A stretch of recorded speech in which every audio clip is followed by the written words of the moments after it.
Hello, everybody, and welcome to today's episode. Today, I wanted to do a little bit of a part two on the demon possession of the narcissist and in relation to this empty cedar type situation that I talked on yesterday. So let's jump in.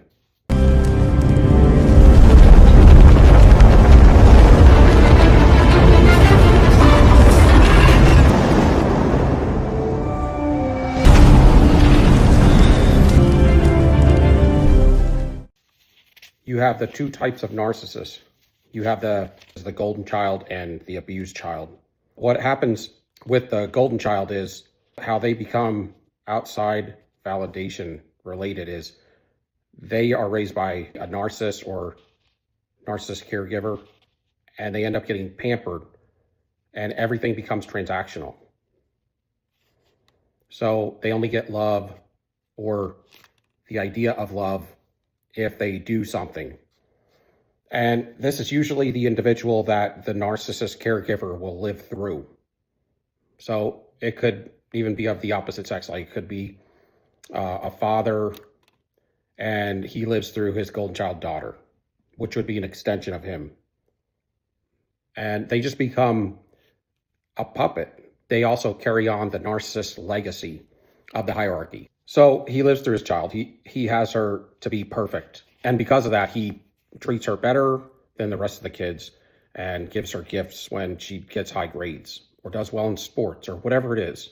He will talk her up, that she's the best, she's superior.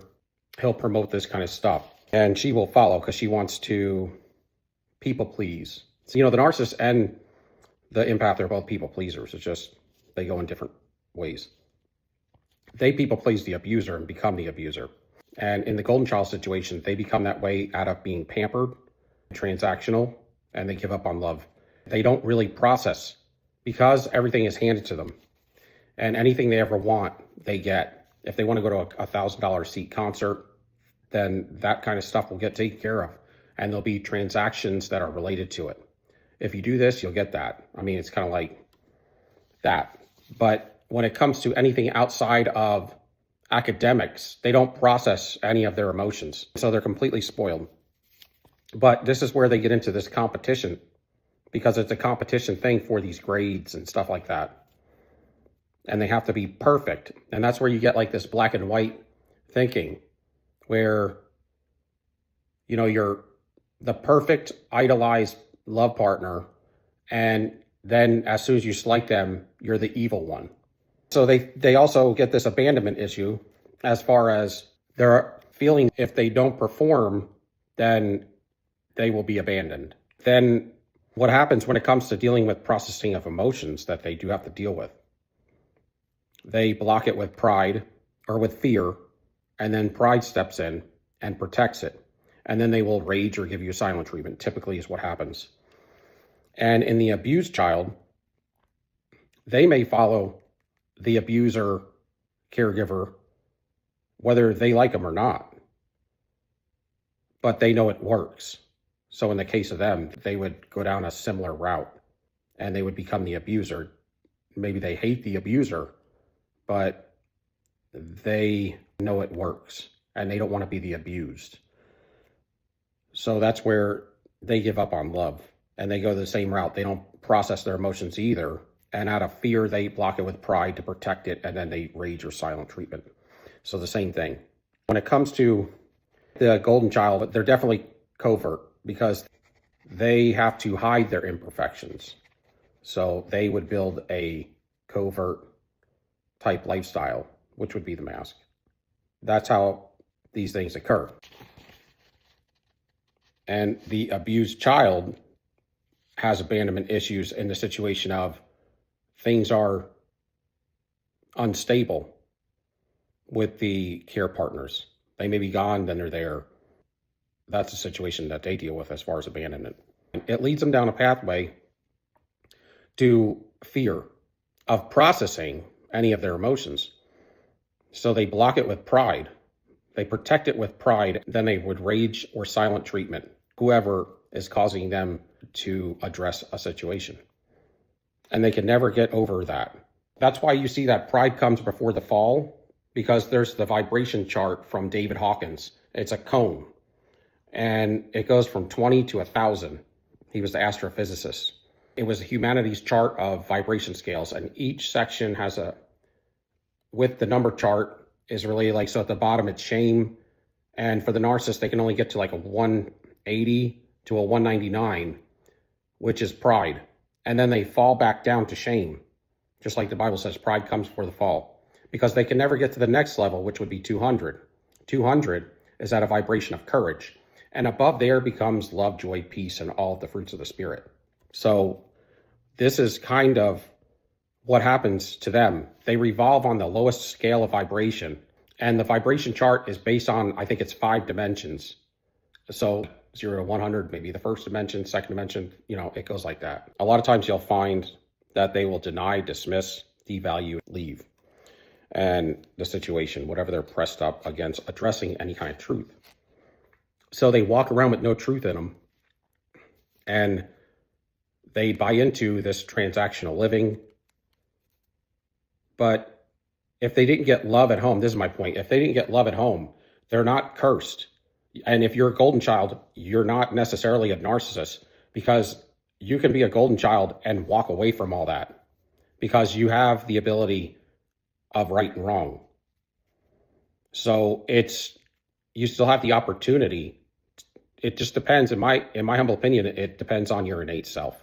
If your innate self is too weak and going to be corrupt, you're going to be corrupt no matter what family you grew up in. And the same thing for the abused child. And so what I'm getting at is what I believe is, because we're innate spirits when we come here, and God knows us because he's outside of time, that he knows the beginning from the end, and he knew us before we were here. And it speaks to us in the word that he knew what we were going to do and what we were going to choose no matter what. So no matter what family you or I would have grown up in, we probably would have ended up the same person that we are today. As far as inside, our mind and our heart. So I wanted to get at, from there, we both go down the people-pleasing route. And sometimes even in a narcissistic family, an empath will wear a mask too. Because you have to, under the circumstances, you have to lie or do things under the radar with the narcissist in a narcissistic family, or you won't survive. But you hate it. To where the golden child or the abused child, they put stock in it. They fuel it because they like it. But when we get out of the family, which we can't wait to do, then we change as we become young teens, actually. We start addressing these things and not doing this stuff. But when we're in early childhood, we tend to do this stuff and then walk away from it, because we're not really walking away from anything that we didn't feel in our heart. We just had to do it out of survival. There's a difference when you do it out of survival and you do it because you like it, or you start to like it. So it's fear, pride, rage, and silent treatment. And my point is like, you could see a narcissist, if they're a covert narcissist and they're antisocial, for instance, they would, if they can't have power and control because they're in a room of people they don't know, and they don't have the ability of the gift of speech, then what they're going to do is act smug. And that's where their power and control would lie. And then the overt narcissist would be the one to take over the room with all their fake personality and charm. But because they don't process their emotions, they go from fear and pride, and then they protect it with the pride, which comes out as rage or silent treatment. Then what they do, and this is where they get their stunted growth and arrested development. What happens is you have your inner spirit, which is your innate self, your innate spirit. And you have that's your inside voice that I talked about yesterday. These people that are going around and they don't have inside voice, they're just body. And their spirit now is out here because all of this is empty. And if they don't have an inside voice, then you're going to be out here only. that's where your spirit would be. But that's not your spirit. That's your ego. And your ego is just perceptions and characters that you've made up to present yourself as somebody you're not. And that's what most of the world lives off. They're egotistical, and their ego is what runs the world system. I like to call it beast system. It's a beast system because when you don't have love, you're in this beast mode. And they call it in psychology a lot of times fight or flight, because when you're in fight or flight, you're in there. You're just trying to live and survive. And when you're in survival mode, you're not trying to love. You don't have time for that. The same thing, if you were in survival mode, there are certain things that shut down. If you are running from somebody that held a gun up to you, for instance, you're not going to be thinking about, going to the restroom. In fight or flight, it would hold that back and it would take that away from your thoughts for a time. This is textbook fight or flight. So then you would start to think about getting the heck out of there. And then once you got away from it, then you would need to use the restroom as you calm down and relaxed. So you're not going to think about love in fight or flight either. But your mind and your brain is the laziest organ system in your body. And it's easy to build new pathways. And what the narcissist finds is if they can't get something because they asked for it, then because they're innately manipulators and deceivers and workers of deception and deceit, they will find that they could steal it or manipulate for it. So they build these new pathways, and they just so happen to be down this fight or flight path. So in psychology, they'll tell you that fight or flight may have caused it or something like that. But I don't really believe that. I believe that what they did is they manipulated the mind, the brain, to go down fight or flight pathways when they didn't need to, if that makes sense. And so just as there's if you walk on a pathway long enough, the grass will die off and then it will get concave and then you'll see it. You'll see, well, that's a pathway. Because why? Because you walk down it every day for a couple of years. The same thing happens in your mind, your brain. You can build pathways like that. And if you continue to go down a certain route, like if I can manipulate it for it, I can get it quicker or at the same rate of I asked for it, but they won't give it to me. So they keep going down this route and they build these pathways. And these pathways are not built on these original pathways, the God-given pathways that we all started at innately. And these pathways had the essence of the fruits of the Spirit or love. So we all have, to some degree, we're born with fruits of the Spirit, but we just don't cultivate them a lot, right? And if you don't cultivate things, then you will lose it. Well, the normal mind and brain is built to where normally we're built on humanity, is what I call it. Humanity has the ability to, understand the fruits of the Spirit, kindness, wanting peace, love, joy, all that. But these individuals, because the brain is the laziest organ system and it can be rewritten or the new pathways can be born if you follow down a certain route long enough, it will change. And so what they did is instead, they want to go manipulate for it. And this is supposed to be only for when you're in danger. But they manipulated it over and over when they weren't in danger. And they built new pathways that were continually down this side. And this side is in the fight or flight side. But it's only supposed to be if necessary, only in an emergency. It's like you only call 911 when it's an emergency. You don't call 911 when you scrape your knee. But they're going down the 911 route for everything. And that is what they call the reptilian brain or whatever. But this is the deal. The demon spirits are from reptilian or serpent-headed angels. That in Genesis 6. So demons are the disembodied spirits of the giants of old from Genesis 6. They came from the Watchers. The Watchers were the fallen angels that came down were serpent-headed angels. They were serpent angels, seraphim angels. And of course, when they came down here to integrate with humanity, they looked like men. But in their spiritual aura sense, their spirit being was seraphim. very powerful angels. They were protectors. They're protector angels. They are said to be at the throne of God as well, seraphim angels. And they have 6 wings to cover their body from the glory of God. And those are the ones that copulated with human women. And because they're all reptilian, that's why you hear people say that they saw somebody reptilian shapeshift. It's because the demon in them is starting to show itself. So their skin could get scaly, their saliva will get thick, and their eyes will turn into slits.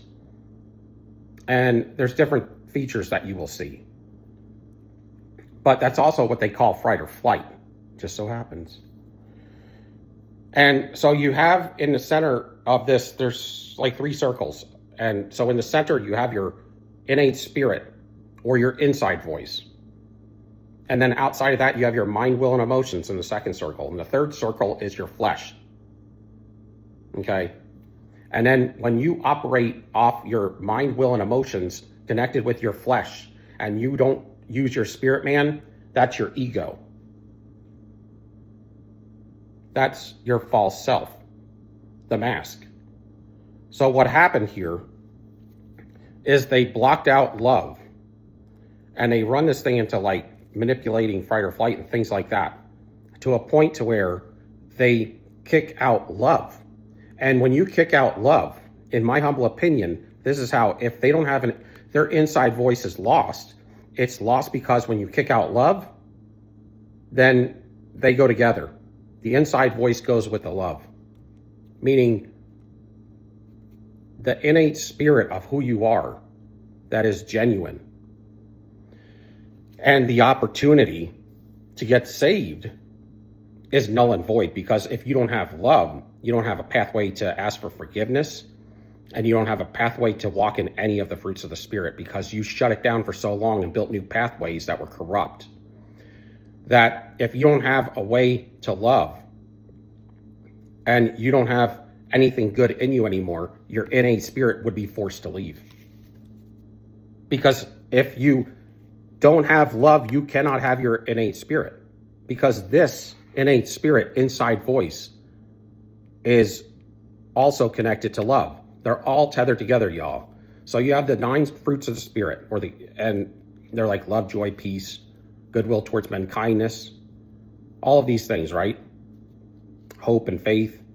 They're all connected to love. When you lose love, you lose all 9 of the fruits of the Spirit, because they're all tethered to love.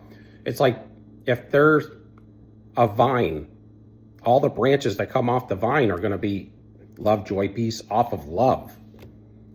That's why God talks about Corinthians and that love is the greatest of these. Because without love, you don't have anything else. All the rest, you might as well are null and void.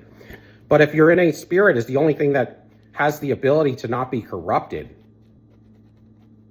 when you lose love, you would have to lose that. But at the same time, this is where demons would infill the point of the innate spirit. And this is where in my opinion, you also become permanently possessed. And you can't be delivered. Because what also is connected to love is courage and the ability to apologize and to want forgiveness. And to want to obey God. All of that. And you need all of that to get forgiveness. To repent. You got, if whatever you're doing, if you want to get saved, you need to repent. And your innate spirit is almost like your soul. So a lot of people in church, they say you need to get saved, right? And that's true. But what they don't tell you is you need a soul also. You need your soul to be intact. How about that? And there's just nothing good in them at some point. So I don't know if it leaves or gets corrupted, one. But what happens is this innate spirit, their inside voice either starts to become, to some degree, is from demons, or no inside voice at all. And it may work like this. You have no inside voice. And the only time you would have an inside voice is when you're being told how to work in opposition to your supply sources. You know, if you listen to these self-aware narcissists, what they will tell you is there is the lesser, and then there's the middle range, and then there's upper middle range, and then there's the greater narcissist, and then the ultra narcissist, right? But they'll tell you that the lesser and the middle range narcissists, when they are working in opposition against their supply sources, what will happen is they will get told what to do. And that's why, you know, the narcissist isn't very smart, but this is where we do think that they have some sort of high intellect, is where the way they operate when they're working in their evil ways. And that's because they're being told what to do. They're being told whether to come and try to hoover you or to walk away because it's not time yet when they're stalking you. They're told to rage at you, or they're told to silent treatment you. They're told to do these things. And that comes from their inside voice. But they will tell you also that when you get into the upper mid-range, the greater and the ultra, that what happens then is that you get options. You have several options to choose from. Do you want to do this, this, or this? What would you like to do? How would you like to oppose the empath, the opposition? How do you want to deceive them? How do you want to destroy them? You see? But so what happens here is when you get into the upper echelon of narcissism, so the lower end ones are either to some degree unaware, and they're getting told what to do, and they're following through with it. But when you get up to the upper echelon, now you're intertwining with it, and you know who you are. And now you want to just be more powerful, and you're okay with it. I mean, the lesser ones are too, or else they wouldn't have ever gotten that far. And so these demons get into them, and what happens is they get the mind, will, and the emotions, and they get with the flesh, right? So you have the innate spirit, your inside voice, and then you have your mind, will, and emotions outside of that, and then you have your flesh, your carnality, the meat suit. Well, without the spirit man strong, what happens is, in the case of the narcissist, is the mind, will, and the emotions and the flesh get together and they kick this thing out. And maybe God gives them till they're 18 years old or whatever it is, but eventually they get corrupted to a point to where they can't turn this thing around. And either their soul is gone at that point, or it's completely corrupted, and any goodness leaves when they lose love. Because when you lose the pathways of love and you gave up on it yourself through consent, y'all, just like we consent to being with a narcissist, we go through cursing of dealing with bad reaping by giving them different things. They consented to a deeper level of kicking out love. And when you kick out the pathways of love in the brain, you can't get them back. Those are things that you're born with. And if you lose them after you're born with them, you can't get them back. Because to get them back, you'd have to repent. But if you don't have those options, those pathways anymore, how are you going to get them back to repent? You know? So this is where, check this out. So this is where you wear the mask all the time. Because, and if you see the mask come off, it's just rage, y'all, or devalue. But it's because their spirit man is almost like way out here now. If you don't have an inside voice, it's like way out here all the time. So it's almost like you're pushed out further. And that's why it's like they're hollow or soulless, or you get that feeling. Because they literally are. There's really nothing in here. Or at least nothing in here good. It's empty. And this is why, check this out. So this is why they have to get outside validation. Because they're out here now. And they have no inside voice. So our inside voice regulates us. It regulates our emotions, and it regulates us, and it gives us forms of counsel. It helps soothe us. And we're never alone with an inside voice. And so they need people because they're alone, literally. They're living in just the body. It's almost like their spirit man is gone, and their mind, will, and emotions have taken over with the flesh and became the ego, which is what they present to you, which is fake. And so they almost become, so the giants of old in Genesis 6 that were the copulations of human women and fallen angels, they were hybrids. They were called the Nephilim in the Bible, the giants of old. And God said that they were an abomination, but kind of what they turned themselves into is similar. They're almost like a hybrid now.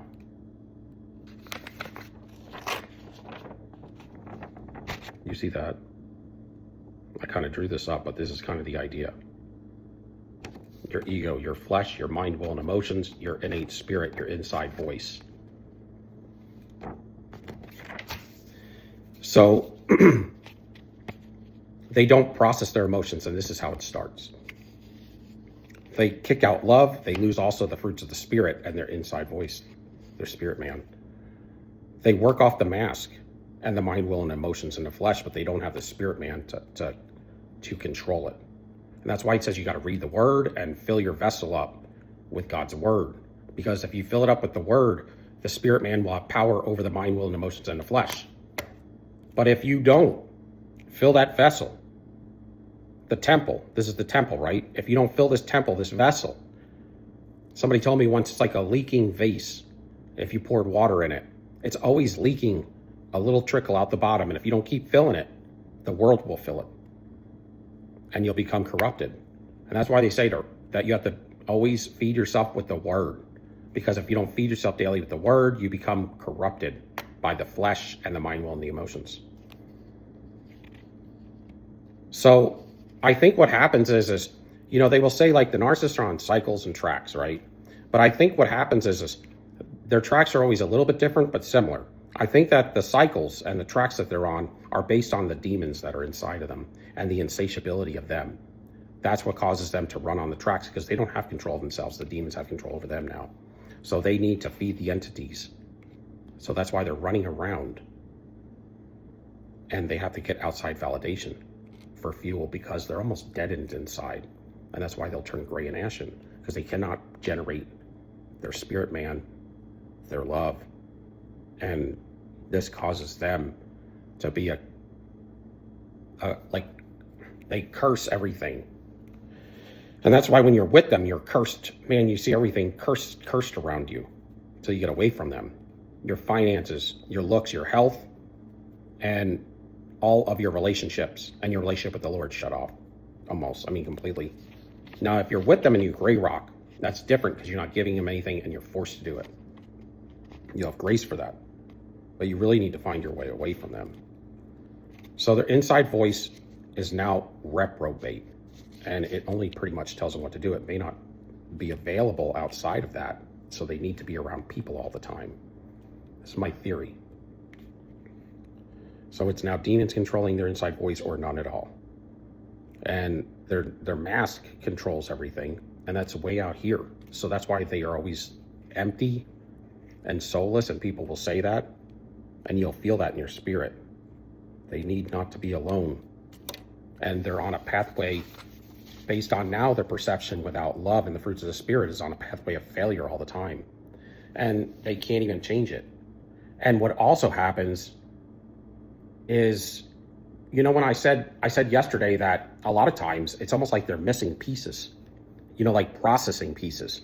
Like you'll tell them something and it's like they'll act like they don't get it. And they don't have common sense and creativity and all of that, right? They have to be parasitic to you.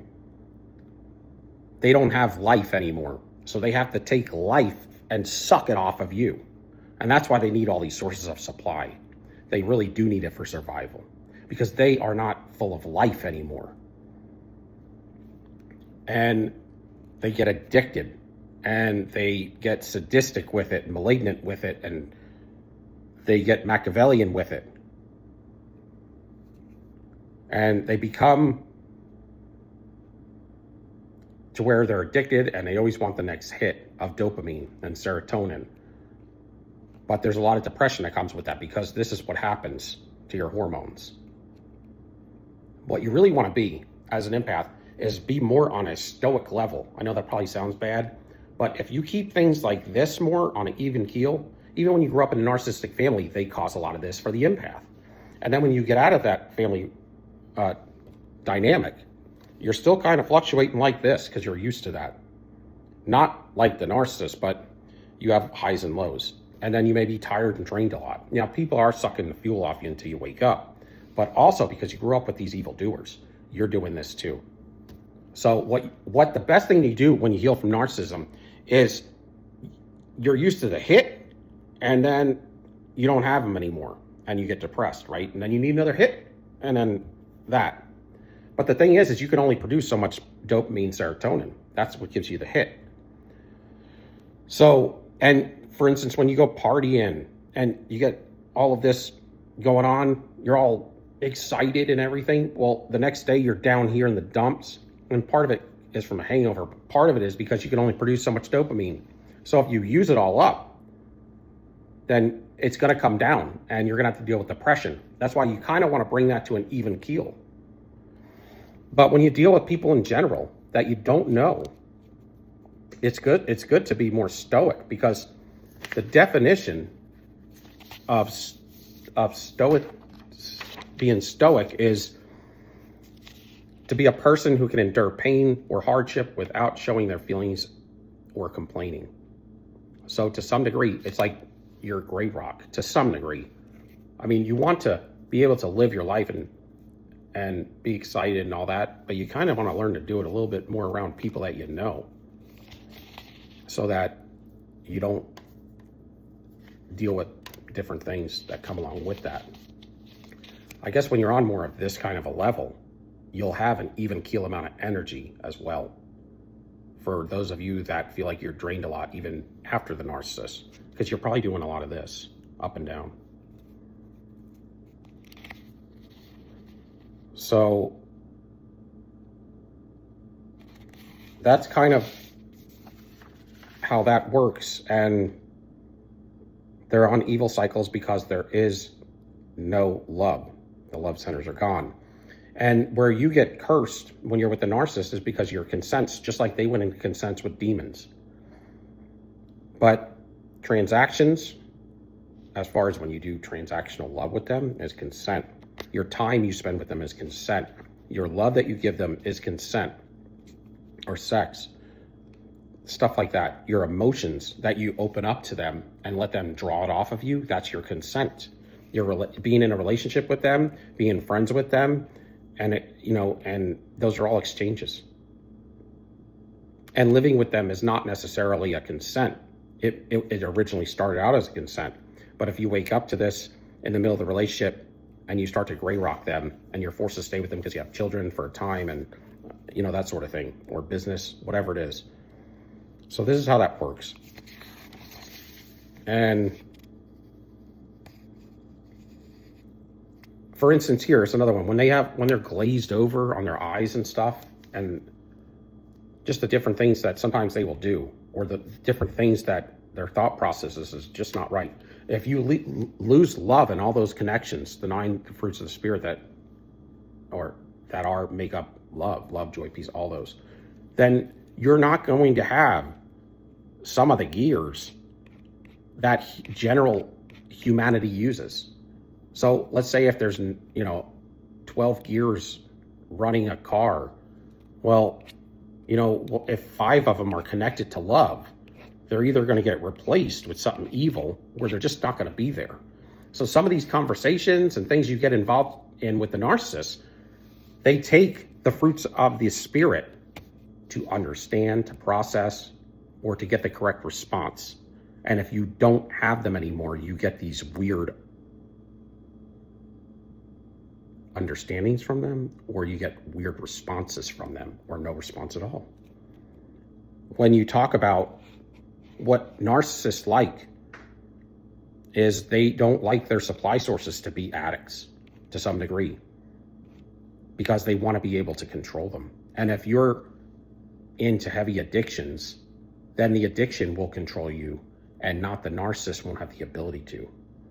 So to some degree, I mean, some people do deal with addictions, but not to the level of uncontrol. But what you'll find is narcissists don't really like to have supply sources that are addicts because they can't control them and they have to have power and control.